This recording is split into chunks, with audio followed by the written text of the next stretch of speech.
সম্মানিত দর্শকবৃন্দ, আজকের আলোচনার বিষয় হল হযরত মুহাম্মদ সাল্লাল্লাহু আলাইহি ওয়াসাল্লামের সুপারিশ। যখন দুনিয়ায় আল্লাহর নাম নেওয়ার মতো কোনো মানুষ অবশিষ্ট থাকবে না এবং সমগ্র পৃথিবী মুশরিকদের দ্বারা ভরে যাবে, তখন আল্লাহ তাআলা হযরত ইসরাফিল কে সিংহায় ফু দেওয়ার নির্দেশ দেবেন। কুরআনুল কারিমে কিয়ামতের ভীতিকর দৃশ্যাবলীর উল্লেখ আছে।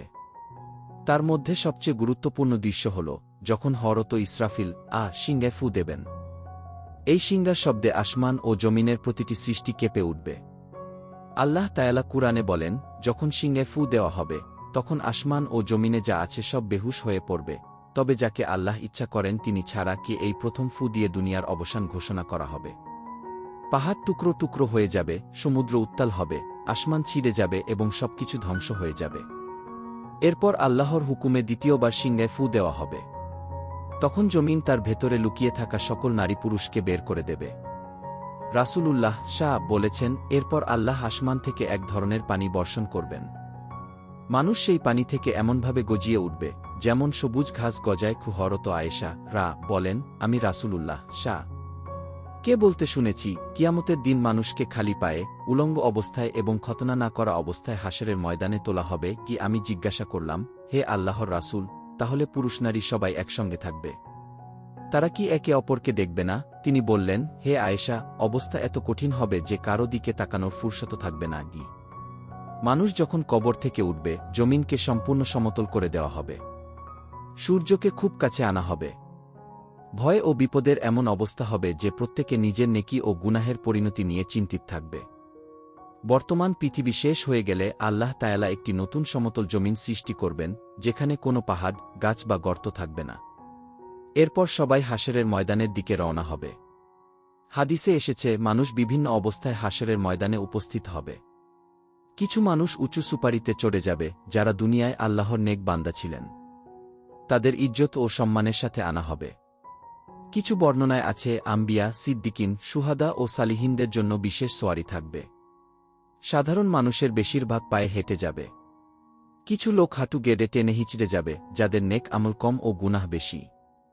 আর কিছু লোককে মুখের ওপর ভর করে টেনে হিঁচড়ে নিয়ে যাওয়া হবে। হযরত আলী বলেন, রাসূলুল্লাহ বলেছেন, কিয়ামতের দিন হাশরের ময়দানে সূর্য সৃষ্টির খুব কাছে আনা হবে।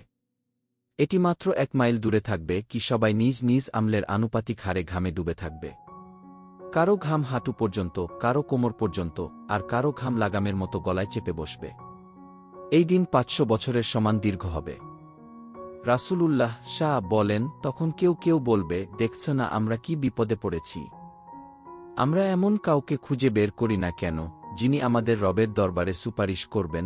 তখন কিছু লোক বলবে, তোমাদের পিতা হযরত আদম এর কাছে যাও। তারা হযরত আদম এর কাছে গিয়ে বলবে, হে আদম, আপনি মানুষের পিতা, আল্লাহ আপনাকে নিজের হাতে সৃষ্টি করেছেন, নিজের রূহ ফুঁকেছেন, ফেরেশতাদের আপনাকে সিজদা করতে বলেছেন এবং জান্নাতে বসবাস দিয়েছেন।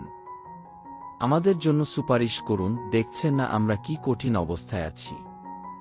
হযরত আদম বলবেন, আজ আমার রব এমন গজব করেছেন যা আগে কখনো করেননি, পরেও করবেন না। আমাকে একটি গাছের ফল খেতে নিষেধ করা হয়েছিল, আমি সেই হুকুম মানতে ভুল করেছি।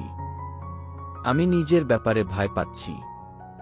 তোমরা হযরত নূহ এর কাছে যাও।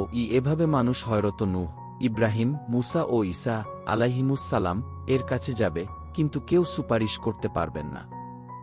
শেষে হযরত ঈসা বলবেন, হযরত মুহাম্মদ এর কাছে যাও। রাসূলুল্লাহ বলেন, লোকেরা আমার কাছে এসে বলবে, হে মুহাম্মদ, আপনি আল্লাহর রাসূল ও শেষ নবী। আল্লাহ আপনাকে আগে পরে সব গুনাহ থেকে পাক রেখেছেন। আমাদের জন্য সুপারিশ করুন, দেখছেন তো আমরা কি অবস্থায় পড়েছি। তখন আমি আরশের নিচে গিয়ে সিজদায় পড়ব। আল্লাহ তাআলা আমার জন্য এমন হামদ ও সানার কালিমা খুলে দেবেন যা পূর্বে কারো জন্য খোলা হয়নি। তারপর বলা হবে, হে মুহাম্মদ, মাথা তুলুন, যা চান দেওয়া হবে, সুপারিশ করুন, আপনার সুপারিশ কবুল করা হবে। এরপর আল্লাহ তাআলা হিসাব শুরু করবেন। হযরত আবু বারজা আল-আসলামী বর্ণনা করেন, রাসূলুল্লাহ বলেছেন, কিয়ামতের দিন বান্দার পা আল্লাহর দরবার থেকে সরবে না, যতক্ষণ না 5টি বিষয়ে প্রশ্ন করা হবে। 1. জীবন কোথায় কাটিয়েছ? 2 যৌবন কোথায় খরচ করেছ? 3 মালসম্পদ কোথা থেকে কামিয়েছ এবং কোথায় খরচ করেছ?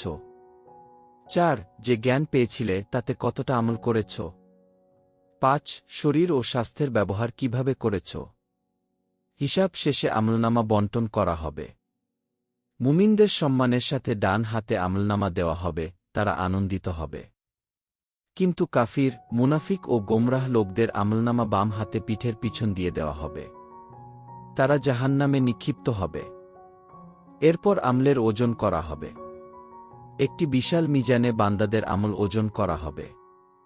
হযরত আবু দারদা বর্ণনা করেন, নবী বলেছেন, মুমিনের মিজানে উত্তম চরিত্রের চেয়ে ভারী কিছু থাকবে না কি যার পাল্লা ভারী হবে সে জান্নাতে যাবে, যার পাল্লা হালকা হবে সে জাহান্নামে যাবে। এরপর আসবে পুলসিরাত পার হওয়ার পালা। পুলসিরাত হল দৈর্ঘ্যের উপর টানানো একটি পাতলা ও ধারালো পথ, যা চুলের চেয়ে সূক্ষ্ম এবং তরবারির চেয়ে ধারালো। মুমিনরা তাদের ঈমান ও আমলের আলো অনুযায়ী এটি পার হবে। কেউ বিজলির মতো দ্রুত, কেউ বাতাসের মতো, কেউ হেঁটে, কেউ হেঁচড়ে পার হবে। কিন্তু মুনাফিক ও কাফিররা পা পিছলে দৈর্ঘ্যে পড়ে যাবে। হযরত আব্দুল্লাহ ইবনে আব্বাস বর্ণনা করেন, রাসূলুল্লাহ বলেছেন, কিয়ামতের দিন সব আম্বিয়ার জন্য সোনার মিম্বর পেতে রাখা হবে। কিন্তু আমার মিম্বর খালি থাকবে। আমি তাতে বসব না, বরং আমার রবের সামনে দাঁড়িয়ে থাকব। আমি ভয় পাব যেন আমাকে জান্নাতে পাঠিয়ে দেওয়া হয় এবং আমার উম্মত অসহায় হয়ে পড়ে কি তিনি বলবেন, হে আমার রব, আমার উম্মত আল্লাহ বলবেন, হে মুহাম্মদ, আপনি আপনার উম্মতের জন্য কি চান? তিনি বলবেন, তাদের হিসাব দ্রুত করে দিন। আল্লাহ তার সুপারিশ কবুল করবেন। কেউ কেউ আল্লাহর রহমতে জান্নাতে যাবে, আর কেউ কেউ তার সুপারিশে মুক্তি পাবে। এমনকি যারা জাহান্নামে প্রবেশ করবে তাদের জন্য তিনি সুপারিশ করবেন। তিনি জাহান্নামের দারোগা মালিক এর কাছে গিয়ে বলবেন, আমার উম্মতের যার অন্তরে সরিষার দানা পরিমাণ ঈমান আছে তাকে মুক্তি দিন। কি এভাবে তিনি বারবার সুপারিশ করবেন যতক্ষণ না তার উম্মতের তাওহীদে বিশ্বাসী সকলেই জাহান্নাম থেকে মুক্তি পায়। আল্লাহ তাআলা আমাদের নেক আমল করার তৌফিক দান করুন এবং হযরত মুহাম্মদ এর শাফায়াত নসিব করুন। আমিন।